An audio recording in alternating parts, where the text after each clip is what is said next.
இப்போ இருக்கிற நவீன உலகத்தில் யுத்தம் எப்போ ஸ்டார்ட் ஆகும், எப்போ முடியும் அப்படிங்கிறத யாராலையுமே ப்ரெடிக்ட் பண்ண முடியலை. சீனா India, India Pakistan, Russia America, America சீனா, இப்படின்னு சொல்கிற 1008 கண்ணிகள் இருக்குது. இதில் ஏதாவது ஒரு கண்ணி வெடிச்சா கூட அடுத்த உலகப்போர் வரலாம். ஒரு யுத்தத்தில் இந்த நாடு தான் ஜெயிக்கும், இந்த நாடு ஜெயிக்காது அப்படிங்கிறத நிறைய பேர் ப்ரெடிக்ட் பண்ணுவாங்க.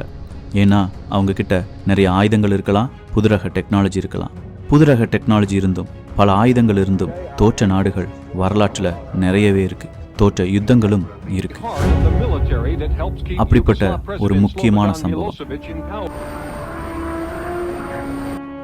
ஸ்டெல்த் ரக விமானத்தை யாராலையுமே அழிக்க முடியாது அப்படின்னு சொல்லிட்டு இருந்த அமெரிக்காவுக்கு ரொம்ப பெரிய அளவு பயத்தை கொடுத்த ஒரு இன்சிடென்ட் F-117. நைட் ஹாக் செர்பிய வீரர்களால் எப்படி வீழ்த்தப்பட்டது? இது தமிழ் பொக்கிஷத்தினுடைய திக் திக் நிமிடங்கள். அன்பு தமிழஞ்சங்களுக்கு தமிழ் பொக்கிஷத்தின் வணக்கங்கள். F-117 night hack. இந்த உலகத்திலேயே இப்படி ஒரு விமானத்தை யாருமே பார்த்துருக்க மாட்டீங்க. இதுதான் ஸ்டெல்த் டெக்னாலஜியில் இருக்கக்கூடிய முதல் விமானம். இதை பார்ப்பதும் முடியாது, அப்படியே நீங்கள் பார்த்தாலும் ரேடாரில் சிக்கினாலும் இதை ட்ராக் பண்ண முடியாது அப்படிங்கிற அறிவிப்பை அமெரிக்கா கொடுக்குறாங்க.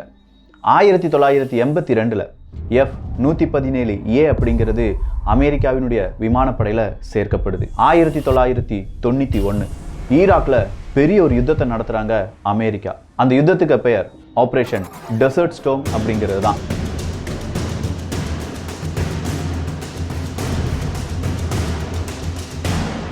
இந்த ஆப்ரேஷனில் கிட்டத்தட்ட 1300 தடவை இந்த F-117 அப்படிங்கிற நைட் ஹாக் விமானம் பறந்துருக்கு. 1600 முக்கியமான டார்கெட்டை அழிச்சதே இந்த F-117 விமானங்கள் மட்டும்தான். இப்படி ரொம்ப பெரிய அளவு சக்ஸஸ் ரேட்டில் இருந்த ஒரு விமானம் தான் F-117 நைட் ஹாக். ஸோ ஈராக்கில் இவ்வளோ பெரிய வெற்றியை தேடி தந்த F-117 அமெரிக்கர்கள் கொண்டாட ஆரம்பித்தாங்க. குறிப்பாக சொல்லப்போனால் ஈராக்கினுடைய தலைநகரம் பாக்தாத் இருக்குது பார்த்தீங்களா, அதில் பறந்து குண்டுகளை வீசிய இல்லாட்டி அட்டாக் பண்ண ஒரே ஒரு விமானம் இந்த F-117 நைட் ஹாக் அப்படிங்கிற விமானம் தான். 1999 ஆப்ரேஷன் அலைட் ஃபோர்ஸ் அப்படிங்கிற ஆப்ரேஷனை நேட்டோ படைகள் செய்ய ஆரம்பிக்கிறாங்க. செர்பியா தான் இவங்களுடைய இலக்கு. இதுக்காக அமெரிக்கா கண்ணை மூடிட்டு சொல்கிறாங்க, 117 ரக விமானத்தை அனுப்புங்க. எத்தனை 117 விமானங்கள் தெரியுமா? சுமார் 24 விமானங்கள். ஆவியோனா ஏர்பேஸ் இத்தாலியில் இருக்குது. அதே மாதிரி ஸ்பாங்கலம் ஏபி அப்படிங்கிற ஏர்பேஸ் ஜெர்மனியில் இருக்குது. இப்படி பல ஏர்பேஸில் அமெரிக்காவினுடைய இந்த F-117A அப்படிங்கிற நைட் ஹாக் விமானம் வந்து இறங்குது. ஆப்ரேஷனுக்கு தயாராகிறாங்க. யுகேஸ்லேவியாவில் மார்ச் 24, 1999 இவங்க ஆப்ரேஷனை செய்ய ஆரம்பிக்கிறாங்க. 3 நாள் கரெக்டாக பார்க்க போனால் மார்ச் 27 ஒரு F-117A அப்படிங்கிற நைட் ஹாக் விமானத்தை இழந்து விட்டோம் அப்படிங்கிற அறிவிப்பை கொடுக்குறாங்க அமெரிக்கா. அது எப்படி சாத்தியம்? இந்த F-117 அப்படிங்கிற அந்த விமானம் எப்படி அழிக்கப்பட்டது? செர்பிய வீரர்கள் இதை எப்படி அழிச்சாங்க? இதுதான் மிகப்பெரிய ஒரு கேள்வி. இந்த கேள்விக்கு 3 விதமான காரணங்கள் சொல்லப்படுது. ஒன்று லக், இன்னொன்று அவங்களுடைய உளவு பிரிவு, இன்னொன்று அமெரிக்கா வான்படையினுடைய ஓவர் கான்ஃபிடென்ஸ் அப்படின்னு சொல்லலாம். ஸோ F-117 இதை வீழ்த்தினது அவ்வளோ சுலபமான விஷயம் கிடையாது. ரேடாரில் சிக்காது. எந்த விதமான ரேடாரில் சிக்கினாலும் அதை ட்ராக் பண்ண முடியாது. ஒரு தடவை ஒரு சின்ன சிக்னல் வந்தாலும் ரேடாரில் அடுத்ததாக அது எங்கே பறந்துட்டுருக்கு அப்படிங்கிறத இந்த ரேடார் காண்பித்து கொடுக்காது அப்படிங்கிறது எல்லாமே தெரியும். அப்படி இருந்தும் இந்த F-117 அப்படிங்கிற விமானம் சுட்டு வீழ்த்தப்பட்டதுக்கான முதல் ரீசன் இது ஓவர் கான்ஃபிடென்ஸ். இந்த ஓவர் கான்ஃபிடென்ஸ் அப்படின்னு சொல்லும்போது ஒரு இடத்துல இருந்து ஒரு விமானம் கிளம்புது. அந்த விமானம் அப்படியே யுகேஸ்லேவியாவில் வந்து அதனுடைய அட்டாக்கை பண்ணுறாங்க. இப்படி இந்த ரூட் அப்படிங்கிறத மாற்றாமல் செயல்பட்டார்கள் அமெரிக்காவினுடைய வான்படை வீரர்கள். 1991 ஈராக்கில் இதே F-117 அப்படிங்கிற நைட் ஹாக் விமானம் மிகப்பெரிய அளவு அழிவை ஏற்படுத்தியது அப்படிங்கிறத பார்த்தோம். ஆனால் அந்த விமானம் ஒரே ரூட்டில் பறந்த சரித்திரமே கிடையாது. அது மட்டும் கிடையாது, ஏர் சுப்பீரியாரிட்டி அப்படின்னு சொல்லுவாங்க. இந்த வான்படையில் நாம தான்ப்பா, நம்மளை அடிக்க இங்கே யாருமே இல்லை அப்படிங்கிற அந்த ஒரு ஓவர் கான்ஃபிடென்ஸும் வந்ததுனால F-117 அப்படிங்கிற விமானம் அன்னைக்கு பறக்க ஆரம்பிக்குது. ஆனால் பொதுவாக இந்த ஸ்டெல்த் ரக விமானமான F-117 பறப்பதற்கு முன்னாடியே இன்னொரு விமானமும் பறக்கும். அந்த விமானம் EA-6B ப்ராவ்லர்ஸ் அப்படிங்கிற விமானம் தான். ஒரு எலக்ட்ரானிக் வார்ஃபேர் விமானம் அப்படின்னு சொல்லலாம். இந்த EA-6B ப்ராவ்லர்ஸ் அப்படிங்கிற இந்த விமானம் என்ன தெரியுமா செய்யும்? கீழே எதிரி நாட்டவர்கள் நிறைய ரேடார் வச்சுருப்பாங்க.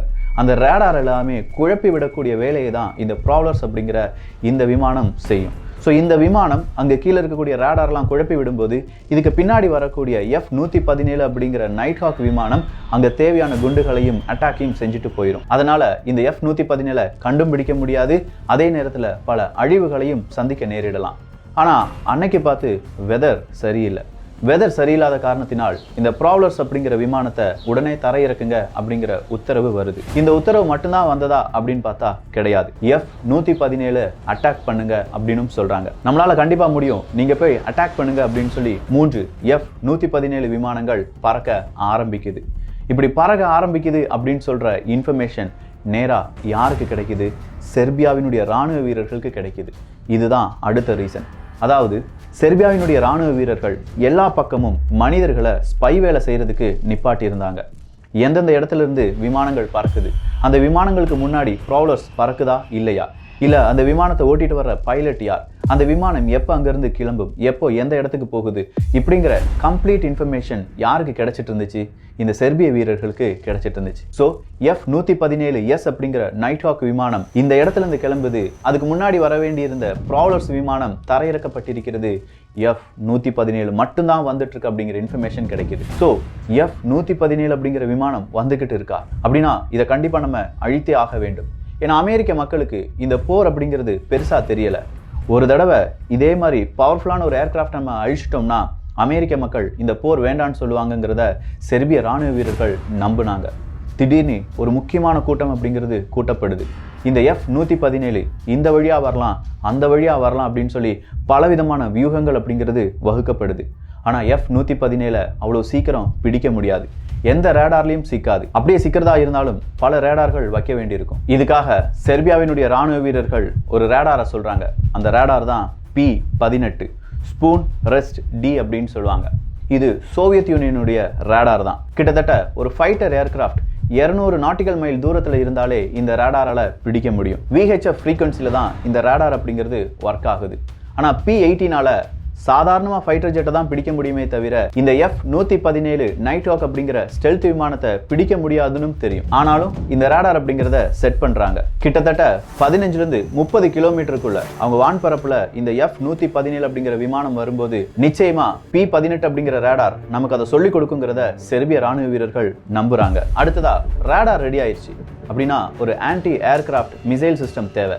இதுக்காக அவங்க யூஸ் பண்ணதுதான் S-125 அப்படி இல்லைனா SA-3 கோவா அப்படின்னு சொல்லுவாங்க. இந்த S-125ல 3 விதமான ரேடார் சிஸ்டம் இருக்கு.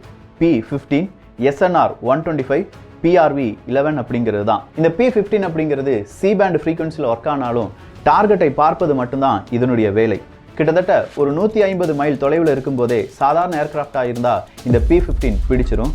ஆனால் ஸ்டெல்த் அப்படின்றனால இந்த P-15க்கு இங்கே வேலையே இல்லை. அடுத்ததாக இருந்தது SNR-125 அப்படிங்கிற ரேடார் தான்.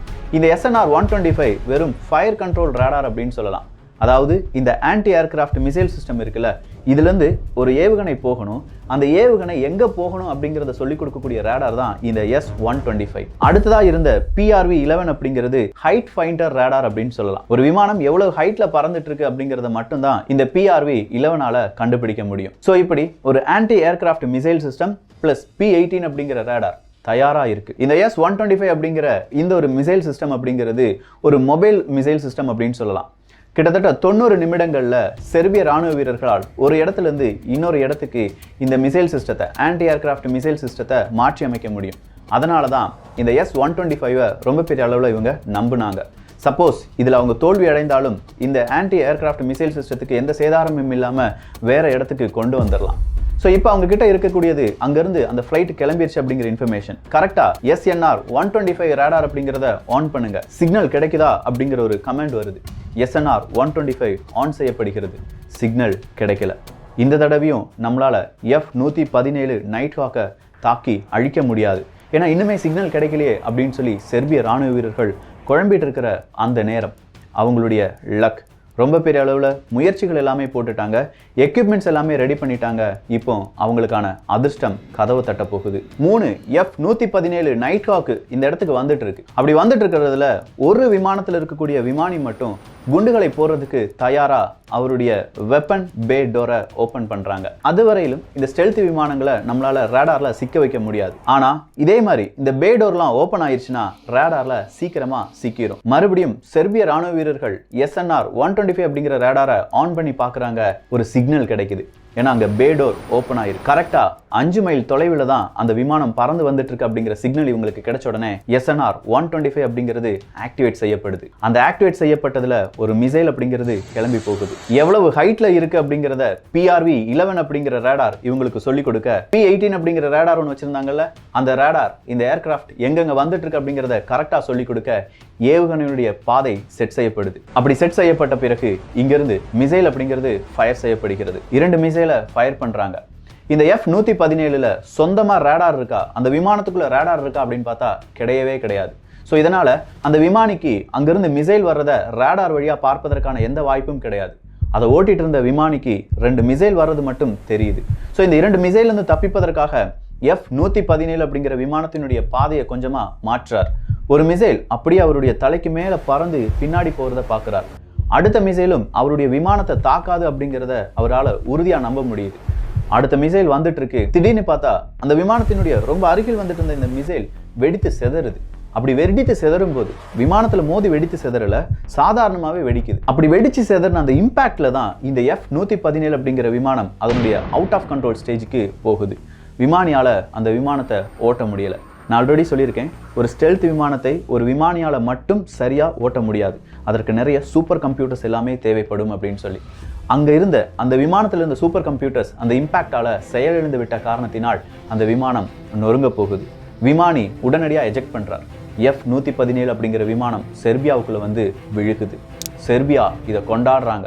நாங்க ஸ்டெல்த் ரக விமானத்தை சுட்டு வீழ்த்தி விட்டோம், அதுவும் ரொம்பவே விலை குறைவா இருந்த S-125 அப்படிங்கிற ஆன்டி ஏர்கிராஃப்ட் மிசைல் சிஸ்டத்தை வச்சு. இப்படி தான் உலக நாடுகளுக்கு ஒரு மெசேஜ் அனுப்புறாங்க.